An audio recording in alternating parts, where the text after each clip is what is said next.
Kljub recesiji, ki vlada ne samo v Sloveniji, ampak tudi povsod po svetu, vam je uspelo povečati število udeležencev, letos rekordna udeležba na IBM forumu. Mi smo izredno zadovoljni z udeležbo, izredno smo zadovoljni z odzivom. Verjetno je rezultat, pa rečemo temu udeležbe, je v vsebini, v sporočilih, ki jih pravzaprav želimo dati slovenskemu prostoru. Predvsem nas pa izredno veseli dober, bi rekel, odziv oziroma mnenja na kvaliteto samih predavanj in dogodka celotnega. Kaj bi izpostavili kot ključne usmeritve IBM foruma? Torej, ključne usmeritve IBM foruma nekje je predstaviti to IBM-ovo strategijo, ki jo ima jasno začrtano do leta 2015, se pravi tudi na tem lokalnem prostoru, predstaviti tista bistvena področja, kjer želi biti IBM prisoten, kako želimo skupaj z našimi partnerji in z strankami uspešno zaključevati projekte in se lotiti jasno nekih novih zanimivih idej. IT okolja postajajo vse kompleksnejša, vi zagovarjate dejstvo, da je poslovne procese treba poenostaviti. Kako gre to skupaj?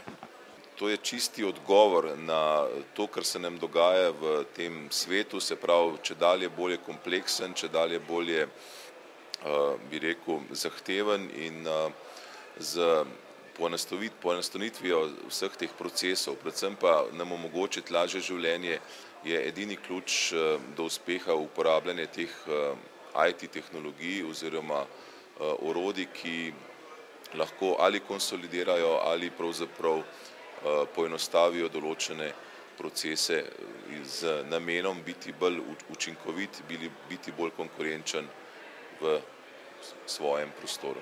Računalništvo v oblaku je v zadnjih 2 letih, lahko rečem, ena od prvih ali dostikrat tudi prva omenjena neka tema ali strategija. V Sloveniji z izrednim zanimanjem gledamo oziroma tudi gledajo na ta koncept. Lahko rečem, da prvi poskusi nekje so že, jasno v omejenem obsegu, je pa po mojem mnenju to pravilna odločitev za uporabnike, ki jasno nimajo dovolj svojega znanja ali resursov, da določene funkcije pokrijejo preko clouda. Doktor Kohn je v svojem predavanju govoril o tehnologijah, ki bodo spremenile svet. Je slovensko tržišče pripravljeno na spremembe, je pripravljeno vlagati v razvoj?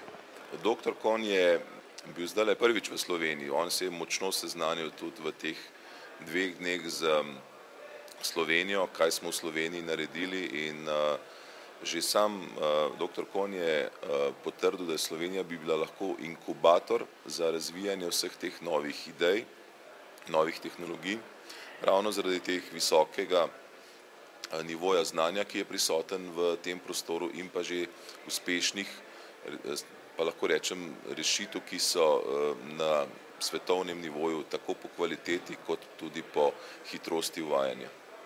Tako da Slovenija je pripravljena za te nove tehnologije, ki jih je doktor Kohn predstavil.